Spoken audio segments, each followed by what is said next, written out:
Can you hear me? I can.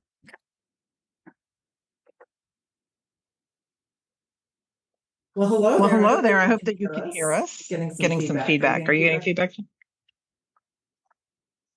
So this is the first time we're doing a webinar with both Jess and I in the same room. I apologize for a late start. We're here at the LT Speed building in Long Island City in New York City in Queens. Just gonna. And welcome to Cost of Vacancy. This is a presentation that we've done quite a few times. We've had so many requests over the last couple of weeks that we've decided to go ahead and do a repeat, especially for those of you who've been talking to us about how am I going to plan next year, going into 2025. How can I bring more value to the table? How can I know what the real ROI of talent acquisition is, and how do we get there? So pretty excited about that. Justin, we have a deck that we can pull up yet? Or again, I apologize. We had some technical difficulties this morning since we're remote. I wish I could show everybody here the view, because we're on the 49th floor looking over the Manhattan skyline. It's absolutely beautiful here today.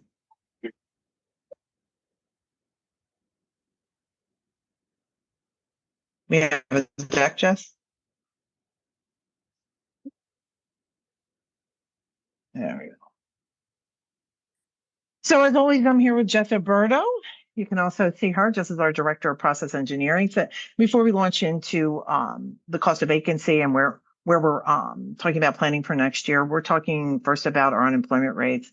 You can see, here we go again. The world of talent, baffling analysts, messing with Wall Street, and confusing everybody because what is happening. I think that we have been doing this long enough and looking at these numbers long enough post-pandemic to say we are now right-sizing, becoming more stable. Right-sizing meaning as far as right metricing, I would call it. So getting to the point where we do understand what's going on with employment. And it is stabilizing, yet we have these very volatile segments that we'll take a look at and talk about in just a second. But here's our unemployment rate up in July, down in August. It'll be interesting to see what happens in September. Jess, you want to flip us? One of the things that I will note is earlier this year, we had talked about what these metrics mean and living in the, I'm going to say, lack of better term, deer in headlights that happened when AI hit about this time last year. I can tell you across the board with all the different types of organizations that we meet with, our customer base, our prospective customer base, all of our HR friends, we are seeing good news to TA. We are seeing a big uptick in recruiter positions. We are seeing more stabilization in hires, and we are seeing the triggers being pulled on requisitions that sat for a long time. Given year to year, meaning September to September of this year. So September 23 to September this year in the talent acquisition space within organizations, bumpiness of AI, the uncertainty of what's just happened because we've come out of a pandemic. I think we're past that now. There were some of us who said that we thought the fourth quarter, even though we're going into an election year, is going to be a positive sign, and that's happened. So looking at 2025, I know we're seeing a lot of good press about what's happening economically and to our economies at all different scale levels at this point. But certainly in talent acquisition, I think we're going to see the steadiness. I think we're much more mature than we were going into the pandemic. And I think now that much of the stunners are we've surpassed them, mastered them, we're looking at things that are much more likely. Okay. This is the JOLTS report that came out yesterday. Let me go back a second, Jeff. So JOLTS report, from the JOLTS report, looking at job openings, again, another baffling number, right? So it went down to 7,700,000, which really is not a big jump. I mean, I kind of dramatize these on here because I like to look at what's happening. I think we're going to stay stable around that 70, the upper sevens to the 8 million ads. I don't think we're going to see that change very much. We haven't seen it change too much, but I think I don't think we're going to see any big decline there. Okay. So on that note, let's move ahead, Jess. There's a great article that came out in Fortune, and yes, Fortune, I became a subscriber because I couldn't get this article. So we're going to we'll send the link out with the deck so that you can take a look at it.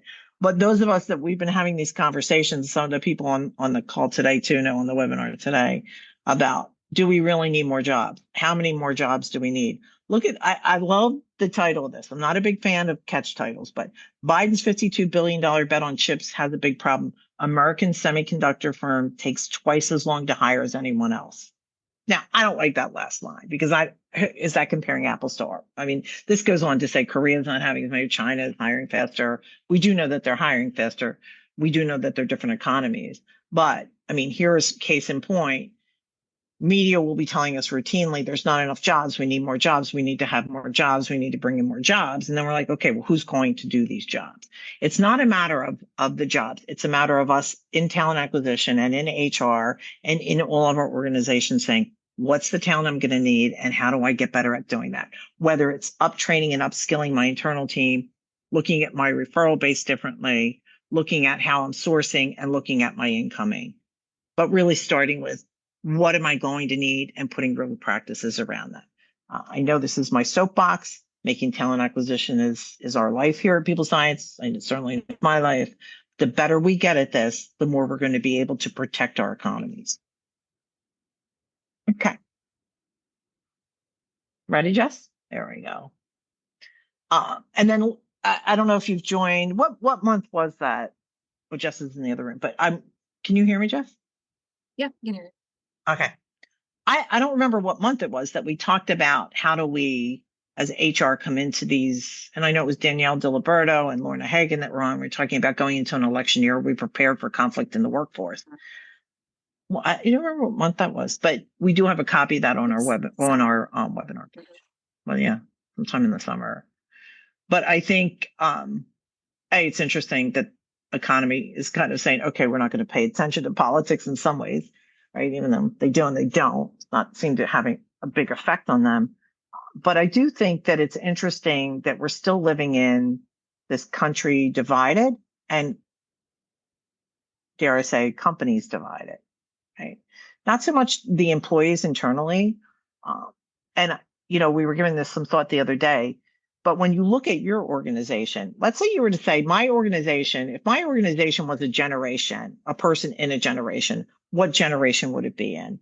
So if you take a look down here, would you be a boomer legacy organization? Are you more like a Gen X organization? Now, I'm not talking about just the people. I'm saying the organization itself. Do you think you're a millennial or a Gen Z?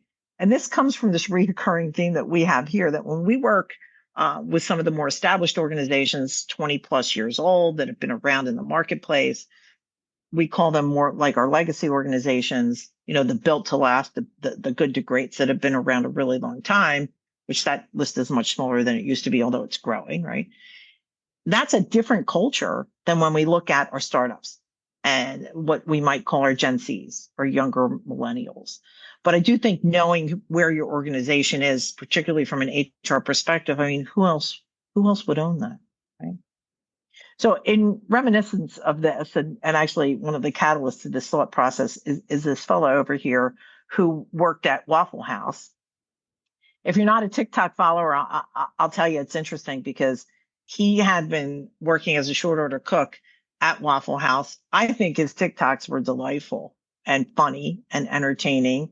And he would often turn the camera around and look at the patrons, and they would have a great time. The challenge was that Waffle House, maybe coming at this from a different perspective, said, you can't do this anymore, and we want you to stop filming. And he said, okay. And then they said, we want you to take your TikTok down. So he doesn't work there anymore. This, to me, and the title of this TikTok, if you want to look it up, is Hard No for him. His handle is Short Order Cooking. But was this a missed opportunity? Is this one of those situations where compliance or legal came in and said, let's be really protective, whereas the opportunity that was there to keep that connection with social media and manage it could have elevated them either further? If you have any comments about that you want to put in the chat, I'd love to hear what you have to say about it. But interesting. And if that was to happen to you in your organization, how would that work out? How would that play out for you? And I know there are still organizations out there that have purely no interface for their employees with social media. I know when it first came out, that was an issue, right? But these days, is that still the case? Awesome.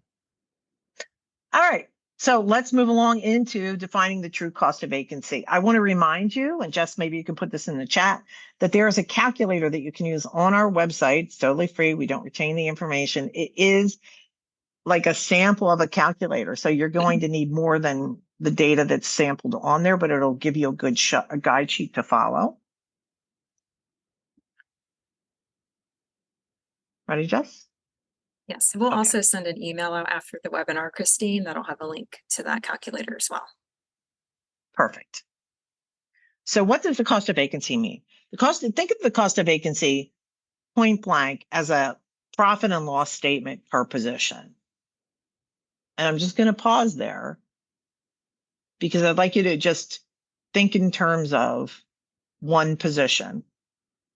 And how much does it cost the organization every day that position is open? So if the position, sales is the easiest to use. However, this extends to every position. It might be a little bit more complicated, and we'll look at some of those factors when you move away from sales. But I'm going to start by talking in terms in the sample that we use right now as sales reps. So it's a little easier to say Jess is a salesperson and she's bringing in $1,000 a year in sales, just as a number. So if the revenue that we're getting, and then we go to finance and we say, what's the profit from that? And they say it's $100. Now we know we're starting with $100, and now we're going to deduct our cost from the profitability, a profit and loss statement per position. Now I just want to take another pause and think about the ramifications if you had that information. Pretty much nobody, unless you've done this work, which so few companies have, nobody in your organization knows this. Yet decisions are made continuously. Let's open this position. Let's close this position. Why do we have this division without taking a close look at this? It almost always is ran from the business perspective of what the business thinks is viable, which is great, but without people, whether it's one person or 6,000 people for a division, it's the people cost of the position that has a huge impact. To me, it's always amazing that this isn't one of the first pieces that any organization would go to, either building their business plan or in their yearly planning across the board. So at the cost of the organization while the position remains open. This is where it gets a little confusing because a lot of times in talent acquisition, we're used to what's my price per hire? What's my price per hire? This is reverse engineering. Well, how much is it costing for the position to be open? So sometimes we have to remind ourselves, and even in leadership meetings, we have to remind the leaders, no, we're talking about how much it's costing every day for it to be open. So the equation, it is a simple equation, though it gets a bit complex as we try to calculate it. The value of position minus the cost of the position equals the cost of vacancy. And then the position's profit and loss statement, which we just messaged. Okay. So here's some of the power that comes from the cost of vacancy. And, every time we talk to somebody and they're feeling powerless or they can't get where they want to go with their uplines or they can't make the impression that they want to make, I like to say, well, how are you doing with your cost of vacancy? Because that's really where you can get, not only is it kind of like stunning to some people, like, what are you talking about? But it really starts to build the value of what you're doing. So the culture and the employee retention, understanding the value of the employee and better respect for their work, right? If I know what the value is you bring to your organization, I might think twice before I complain about Harry, right? I might think twice before I say, well, especially if you're with legacy organizations or Gen X organizations, again, just using these as terms that are built on, those organizations are built on a different mindset than what we're seeing come into the market today and where we see the bulk of people in the in work, what their thought process is. So this is a really good way to start to build that kind of, how am I viewing my employees? The higher value creates more engagement for management to employee. So if I feel like you have more value, I'll talk to you longer. I'll coach you harder. I'll spend more time with you because I understand the value that you bring. The employee's confidence increases and it leads to more engagement. The more you value me, and Jeff, isn't it kind of ironic? Because this work doesn't get done and all we ever talk about is how we need to value our employees better.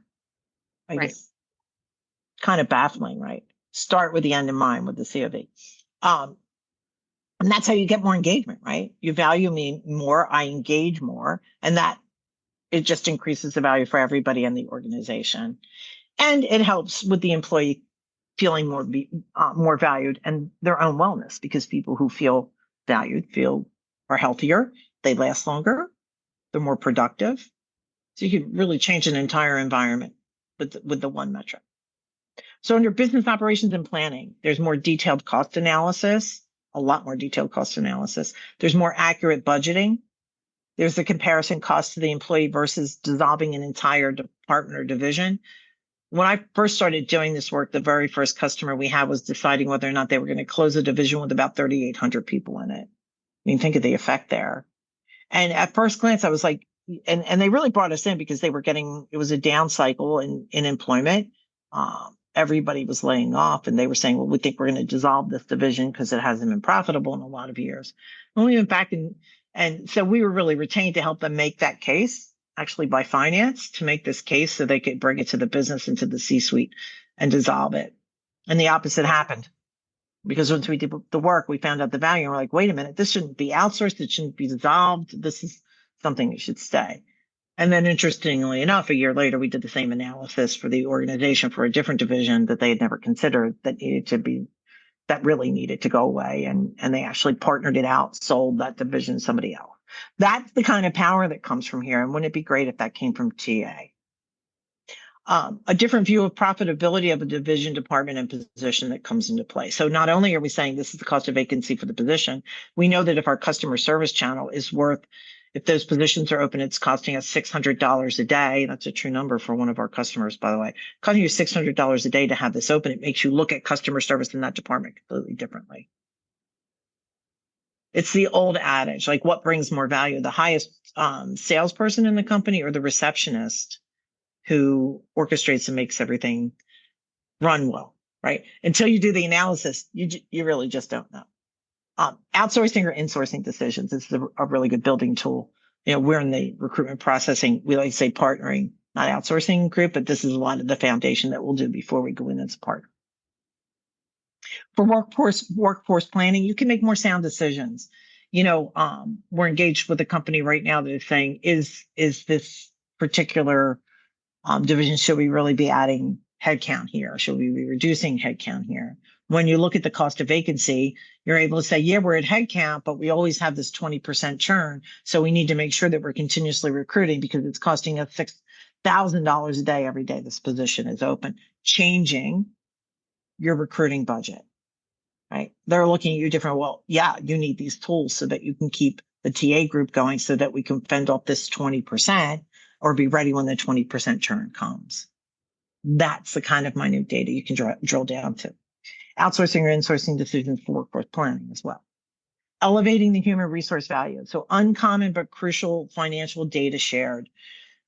When you work on the cost of vacancy, as we move along, we'll talk about the different departments that have to be involved. But if you don't have a good relationship, or you don't have a relationship at all, with your finance department or other divisions that maybe you don't support that feed into the business group that you're doing the analysis on, you're going to have all these parties collectively coming together with data, which changes the way everybody looks at things. This will also greatly, and I did talk about this, have you rethink layoffs. Did you know that it wasn't until the late 70s that organizations used layoffs to manage their stocks? Pretty interesting, right? Capitalism has been around for a long time. And it was in the 70s when they started to say things like, okay, we need to cut costs. The first place we're going to go is our staff. It was always built more on the business and not even looking at their employees the same way that they would look at production. So lost our I'm back. markers Sorry. there? Okay. That's okay. Yeah, jumped up. There you go. No problem. Where was I? So looking at layoffs from 1977 till now, and it really has become a way to keep your stock going up and down, because employees have become a total cost center. This will rationalize or derationalize that. This will say, yeah, you should look at that division that way, but don't look at this division this way. There's your answer. Promoting transparency. So when you know this, and even your employees know this, they know the value that comes. So it's not like, Harry's division doesn't produce as much as it should. And there's this inner tug of war that goes back and forth. Everybody kind of knows the value of the organization and where it gets to.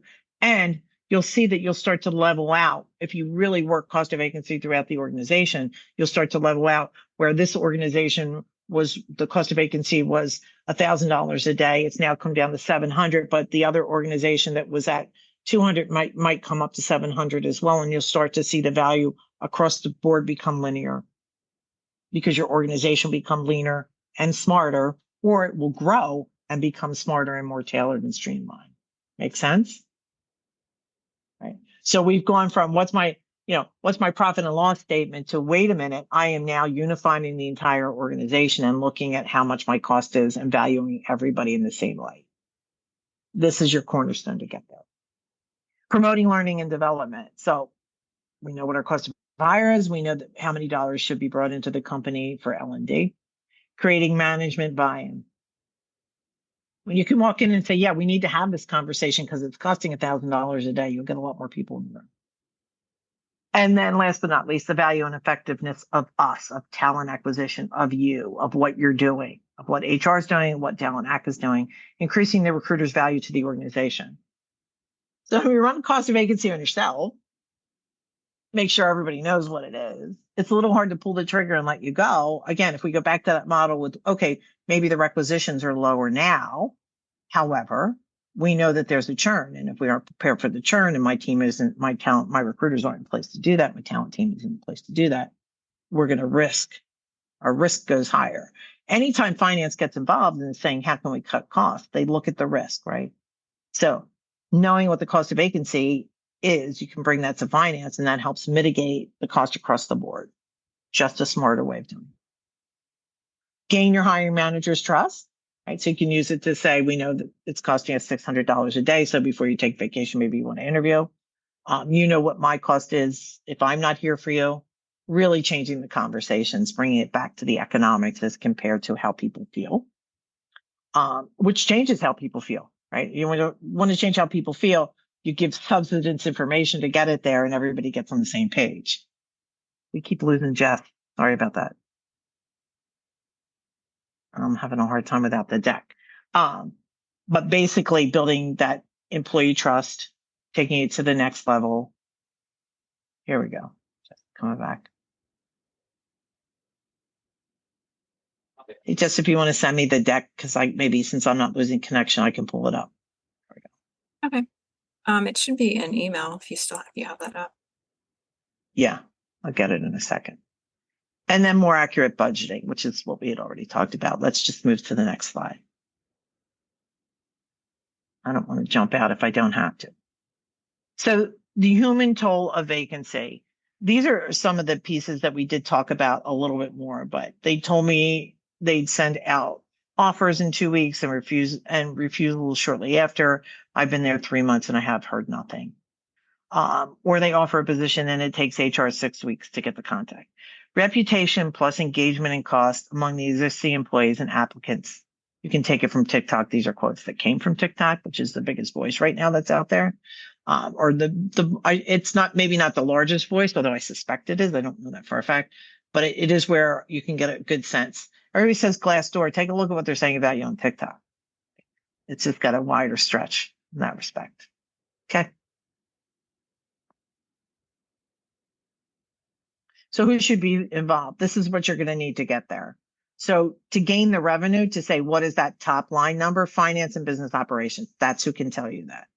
They can tell you what their total cost is, and you'll probably have to calculate the rest. I'm sorry, they'll tell you what their total revenue is, what they think is coming from there. And many of them won't know, by the way. So you may have to really work with finance and business together to get there. But hey, you're the one leading that charge. Look at you. The cost. Finance, human resources, talent acquisition, learning and development. All four of those prongs have to be together to really determine the cost. Okay, Jess. So before you put the line in the sand and bring this data back, I wanted to make sure that I show you a sample of a case study This is set from 2017 to 2021 because I wanted to show the progression of the cost of vacancy and the employees. Right? So if we're looking at the rate of the cost of vacancy, here's our marker where these two, the amount of employees intersect, and then you're going to see your cost of vacancy actually drop. But then it's naturally going to come back up as this continues to increase and crisscross about here. This is a long-term metric. You can use it in the short term, especially if you're thinking about downsizing or looking at a division. But tracking the cost, once you start, don't stop. You can do this every 6 months once you've got it down to a science, or a minimum once a year. When this goes into workforce planning, it changes everything. But looking at it year over year will help you not only determine, is it still a relevant division? Is it still a relevant position bubbling up to a division? Is it still a relevant product, right? And then looking at what the trajectory is and not pulling the trigger too soon. This is a natural part of cost of vacancy that you'll see this gap that creates, and then it takes time to balance it out. So before you rush into any decisions on this, looking at the long-term picture and realizing when it's skewed, it will balance itself back out before you pull the trigger on anything. Any questions that the group has from here? Jess, I don't know if you can see the panels or not. I can see the panel, but we haven't gotten any yet, Christine. Okay. So I'm going to surmise that everybody knows what this is at this point. I think it's sinking in. Yeah. I know that this is a big stretch for a lot of people, and you're doing like 1,000 things a day, but I'm telling you, it's a game changer that's really worth a worthy look. So the position's profit to the company, those are very specific to each position. Begin by looking at the objective of the position and how it ties into the company, and then how revenue ties into the profit. So thinking in terms of just this position, what's the objectives of the position? Let's say it's a customer service position. It's to gain the trust of the customer. How does that tie into the company revenue? Customers that are retained are worth how much? Finance doesn't know this. They'll figure it out because nobody wants to be put on the spot, right? I hope there's finance people in here, but I hope they don't hate me after this. But this truth out, if you don't know that number, you want to know it, right?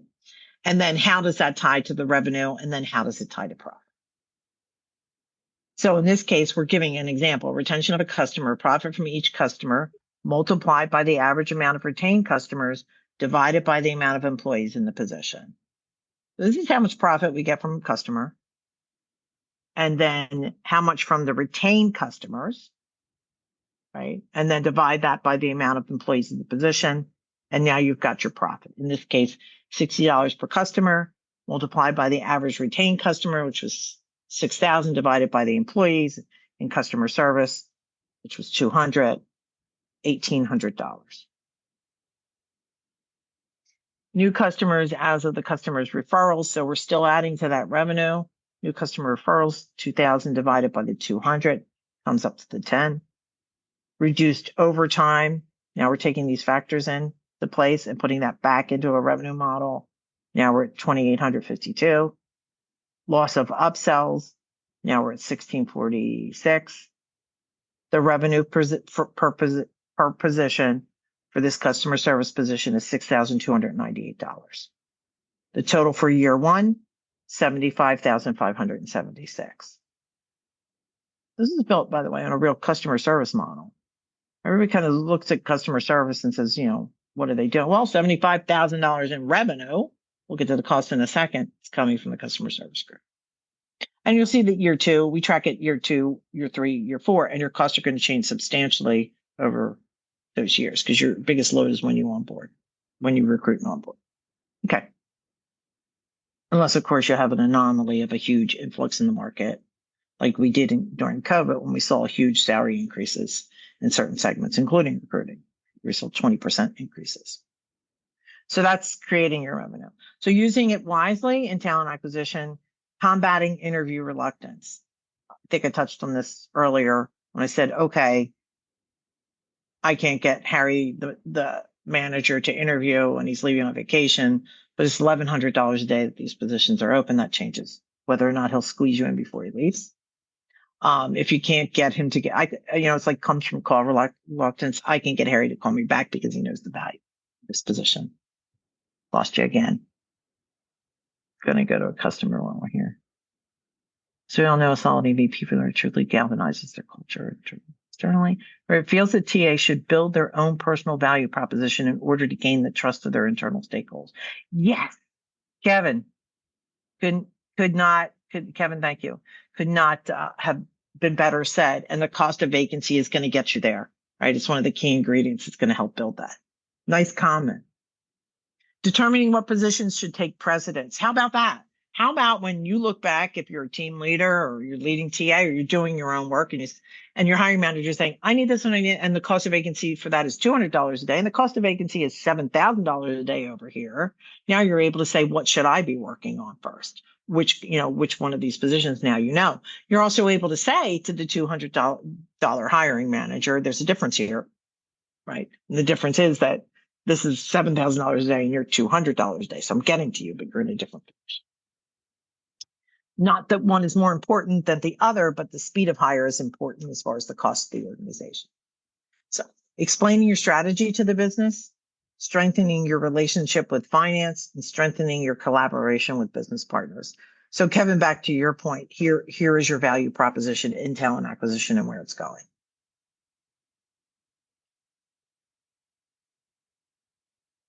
You're having trouble? Oh, okay. Am I still on? There we go. You're frozen? I'm frozen.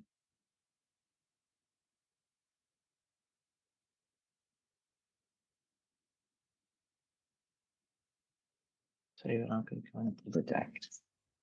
I'm sorry. I'm going to go ahead and get the deck.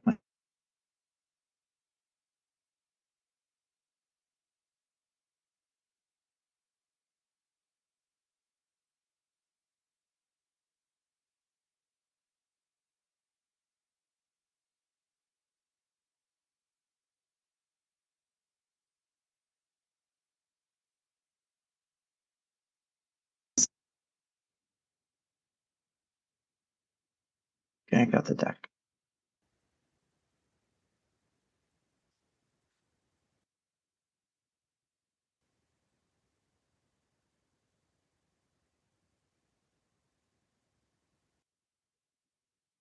I lost connection.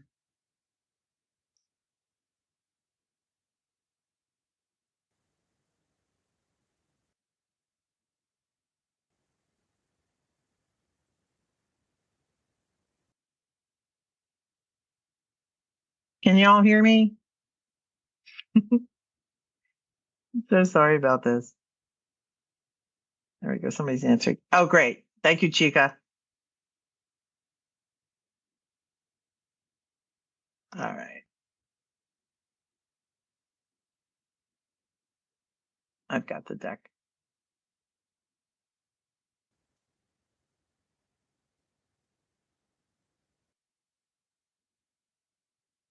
Yes, just back and I'm back. So here we are. Thank you so much, Chica. Okay. So takeaways. Think of the cost of vacancy as a profit and loss statement. We talked about that at the beginning. The COV can accomplish cultural goals as well as financial goals. So it's a two-part win.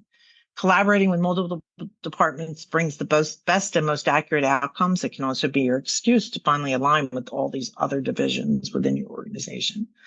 Components of the cost of vacancy can be very specific and require in-depth consideration. In case you haven't noticed already, this data is really important data that can influence a lot of people's work. The productivity of the organization, the actual products, services that are coming from your organization, not to mention, of course, the people organization. It is something that I think is a good foundation, but you should always hold close to your vest so that irrational decision, use it wisely, use your powers for good in this so that you can make really accurate decisions and propel accurate decisions from the people that you share it with. I would also be extremely careful with who you share this with because we all have agendas, right? And, the thing about metrics and statistics is that it can be subjective. if I want to show my point, I may take something like this and misconstrue it to others so that I can make my case. I'd rather see us in talent acquisition agnostic to the division, outside of the division, help bring that to the table as compared to somebody trying to use it to make a case, either to go in a direction or not. The COV can change and should be monitored. Adjusting is easier than creating. This is not an easy task up front. I think that's one of the reasons that we get calls for it. We enjoy teaching you how to do it, but if you don't know how to do it, you can call us to do it. Once it's in place and once you've done it, or if we've done it for you, what you'll see is adjusting it is much easier than creating it. So once the structure is there, it's almost like, oh, I have a profit and loss tool that I use, whether it's, whatever the organization is using. Once it's created, once it's done for the first time, subsequent to that becomes much easier. The cost of vacancy packs a big impact. Therefore, it's worth the work.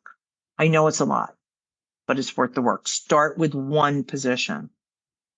Start with the end in mind of what you're trying to gain, the information that you're trying to gain, but everything else, throw out your logic on everything else, because this number never ceases to surprise me. Old divisions that we think should be in existence go away, and divisions that really need to be boosted that companies are thinking about eliminating stay in place. It's that important. And it's our time in TA to be able to do that. So I hope we gave you some good information.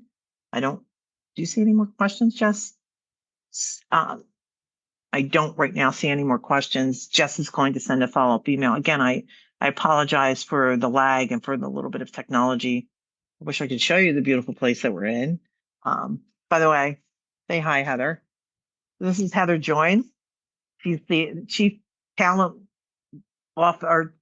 Acquisition Officer here at Optimum Maltese in New York, Long Island. She's nice enough to host us. Thank you very much, Heather. All right. Thank you, everybody. Have a great lunch. Look forward to seeing you all again next month when what are we doing next month?